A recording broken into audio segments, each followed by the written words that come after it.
Welcome to Downtown Sports. My name is Downtown Stephen Brown, and in today's video, guys, I want to talk about if the Toronto Maple Leafs can make a deal with the Vancouver Canucks. Earlier in the week on the broadcast, Elliotte Friedman said that he was on the JT Miller to Toronto train, and then on the Jeff Merrick show, he would go on to say that Miller to Toronto is an opinion, but still thinks he's a perfect fit there if Muzzin were to be on LTIR for the rest of the season. He thinks Toronto already has interest in one Vancouver defenseman, Miller and Schenn, but says he doesn't know if they've had any talks yet. And then the very next morning after that broadcast, Rick Dhaliwal on his own show said, no surprise Toronto called Vancouver yesterday to see what it would take to get JT Miller. But then the very next day, Dhaliwal provided an update and said, someone told me that the Leafs kicked tires on Miller, but it doesn't look like that they're going to go there.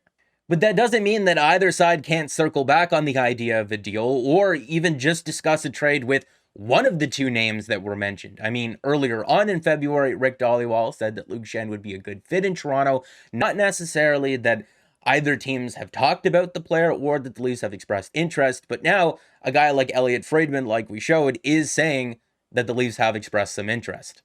And the biggest reason why the Maple Leafs would be interested in either of these guys is because both of them have another year remaining on their contracts beyond this season. I'm going to try to explain this the best that I possibly can. With Jake Muzzin on LTIR right now, the Maple Leafs seem fairly comfortable just blowing through the cap space that they've accumulated so far. It's about $300,000 in effective space, which equals about $1 million at the trade deadline. There is a bit of a stomach bug going around with the team right now, but we've seen them make moves recently to try to protect the cap space that they've accumulated as much as possible. They even went with 11 forwards and 7 defensemen one night. In my mind, if Jake Muzzin was returning before the end of the regular season, they wouldn't be just blowing through that cap space so fast, because otherwise they'd need it come the trade deadline if they wanted to make any upgrades to this team. The idea behind acquiring a guy like JT Miller would be to concretely solidify their top six and kind of help out that second line that's kind of been struggling the last little while and give them some more scoring depth come playoff time. I mean, the reason why the Maple Leafs have been eliminated in the playoffs the last couple of years is not because of their defensive play, but because they couldn't score. Now, the guys that they have should be able to take care of that, but more scoring, just to be sure, never really hurt anyone, and Miller is signed for another year after this one. However, it would be difficult to fit his $5.25 million, I believe, cap hit into this offseason and the players that they need to re-sign. As we've showed in previous videos, it's going to be a bit tight. But when it comes to the Maple Leafs potentially trading for a top six forward, I don't think it would be right that they did that before even giving Nick Robertson an opportunity. And like I said, the team is dealing with a bit of a stomach bug right now, so he's going to get an opportunity to play tomorrow night.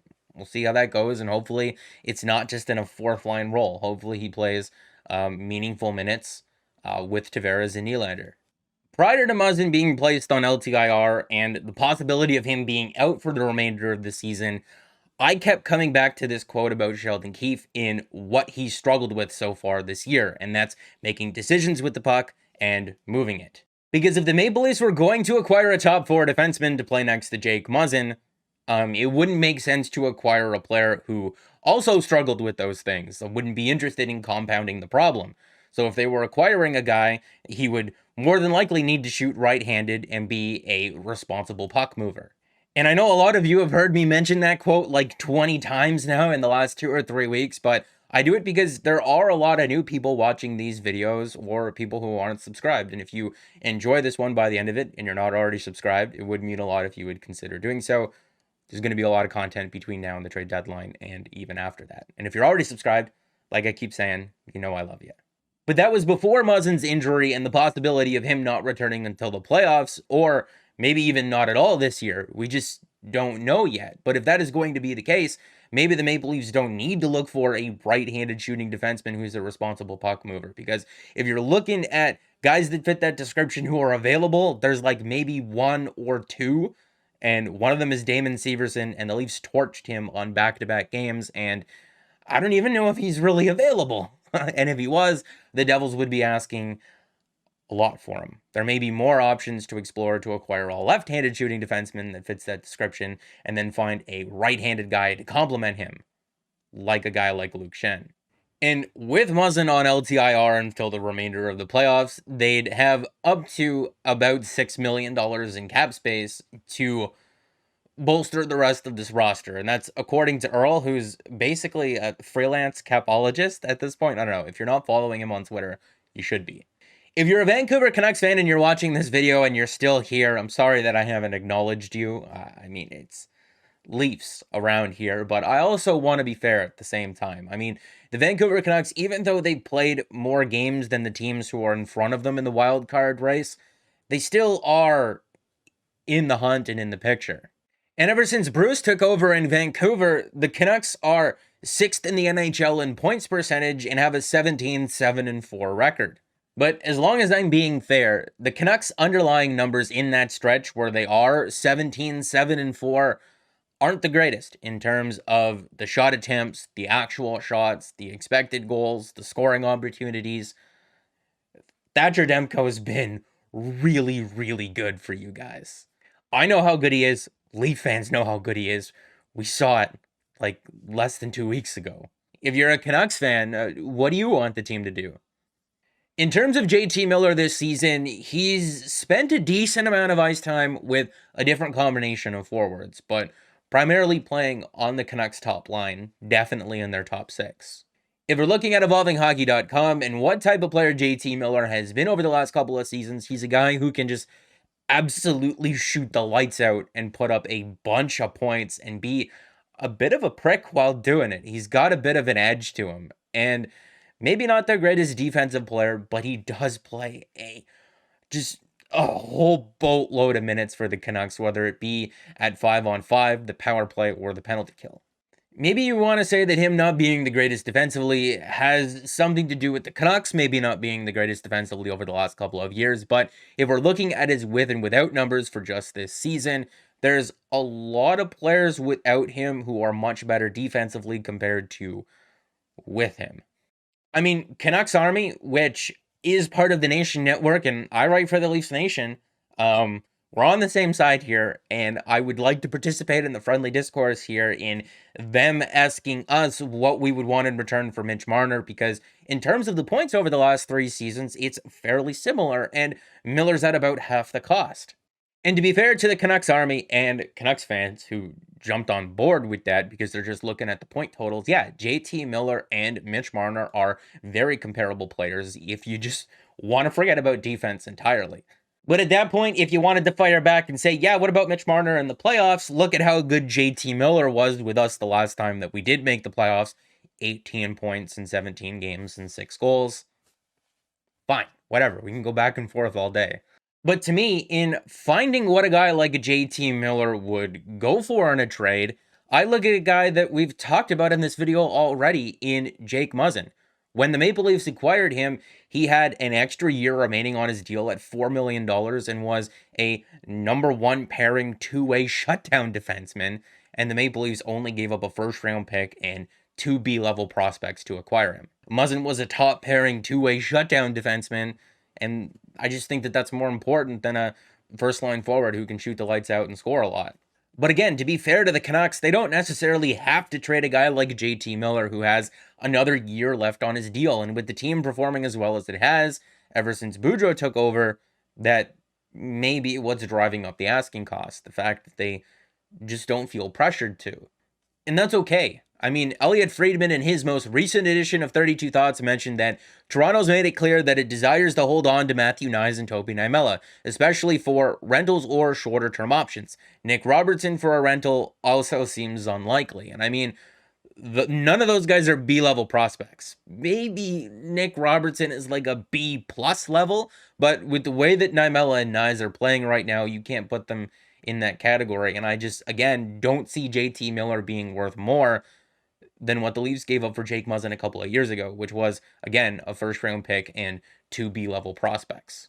I should also mention that in the most recent edition of 32 Thoughts that the Maple Leafs have also had conversations with the Dallas Stars regarding John Klingberg, but that's going to be its own separate video, maybe Sunday or maybe even Monday. As for a guy like Luke Schenn, who does shoot right-handed and is signed for next year at $850,000, he's been decent this year offensively and defensively at 5-on-5 for the Canucks in a middle pairing role for them. To be fair, he's also played the majority of his minutes with Quinn Hughes. In terms of the with and without numbers, he's kind of all over the place, but in terms of playing with Luke Schenn, that pairing's been fairly effective for the Vancouver Canucks. But Luke Schenn without Quinn Hughes is not as good, but Quinn Hughes without Luke Schenn is also worse. I mean, you see evidence of Luke Schenn being able to just be good and effective with the right partner last year in the playoffs for the Tampa Bay Lightning when both him and Mikhail Sergachev combined to score basically no goals, but also surrender none in almost 60 minutes of ice time. If we're taking a look at puckiq.com and how Luke Schenn has playing up against elite competition this year, he doesn't necessarily do it a whole ton on the Vancouver Canucks, but when he is out there against the other team's best players, they are controlling the majority of the shot attempts overall and relative to the rest of his teammates. And if you're taking a look at the DFF, which is Dangerous Fenwick 4, which measures the quality of unblocked shot attempts, he is losing that battle slightly, but winning it relative to the rest of his teammates, playing in a very, very heavy defensive first role. If we're looking at Luke Schenn's numbers against elite competition with and without Quinn Hughes, without him, he's just not as good in terms of the shot attempt share and the overall quality of the shot attempts that are being allowed. But at the same time, when he's not playing with him, it is in a much harsher defensive role. And again, when the two are playing together, they're able to make each other better. If you're looking at what it would cost to get Luke Schenn in a trade, I don't really know how to assess his trade value because it's not like he's a bona fide top 4 right-handed defenseman who's good all by himself and doesn't rely on another player to be good. But at the same time, for the Canucks, he signed for next year at $850,000, and he's found some chemistry with Quinn Hughes, who had a really difficult year last season for multiple reasons, but one of them being not really being able to find chemistry with anyone after Chris Tanev left in free agency. If I'm being honest with you, I don't know how much more effective in a top 4 role Luke Schenn would be than a guy like a Justin Hall or even Timothy Liljegren. I think they would just be different. But at the same time, you can see how a guy like Luke Schenn is able to complement a guy like Quinn Hughes, and they're both able to be better with each other and worse without each other at the same time. And the reason why I say different is he would just bring a different edge. Kyle Dubas, when talking about Ilya Lyubushkin, said that he has the skill set that no other Maple Leafs defender has, and Luke Schenn has a similar skill set to that in that he just hits absolutely everything that moves. But you also can't ignore that once upon a time, Luke Schenn was supposed to be the savior of the Toronto Maple Leafs and the future captain. And even though that's not going to happen at this point, it would be really, really cool for it to come full circle and to have him in a secondary role and experience some sort of success. Luke, join us again and together. I have this, and it's really cool. Like, it's like a full like metal like hilt and dueling lightsaber, and it's all like the sound effects and everything like that. I never get to play with it, and I thought it would be funny anyway. We'll move on with the video. That looks really cool on camera. To answer my question that I asked at the beginning of the video, whether or not either of these two teams can make a trade together, they definitely do have what each other are looking for. I just don't know if they do end up coming together to make a trade. I definitely would be interested in either of these players. But that's going to be it for this video, guys. Make sure to let me know what your thoughts and opinions are down below. I tried to be as fair as possible because I know that the title, the thumbnail, it's going to attract some Vancouver Canucks fans. I wanted to be as fair as I possibly could. But let me know what you guys think down in the comment section below, and make sure to like the video if you did like it and subscribe for more because more is always on the way. And guys, I'll see you in the next one.